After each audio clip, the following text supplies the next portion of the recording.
Hello everybody, welcome back. Today as well we have got you another video. In this video I'll show you how you can send a photo as document in WhatsApp. But before that, please do make sure to like our video, subscribe our channel, and yes, without any further delay, simply gonna go ahead step into it. So for that, simply go ahead and access your WhatsApp on your mobile phone. Now go ahead from the chats, choose a person that you would like to send the document file. For example, if it's this one right over here, we're simply gonna go ahead tap on this keyboard section and tap on this plus icon beside. Now choose this option of document. Now go ahead, choose this option of choose a photo or video in the bottom, and from over here simply choose a photo file that you would like to set as a document.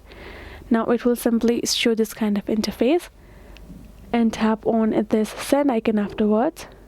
Now you can see we have sent that image as a document to this group. That is how simple it is. Again, you simply have to tap on it, choose the plus, document, and choose any photo file that you would like to send as a document, and you're good to go. So that is how you can do it. Hope this video was helpful to you all. Thank you so much for watching, and yes, I'll see you guys in our next video.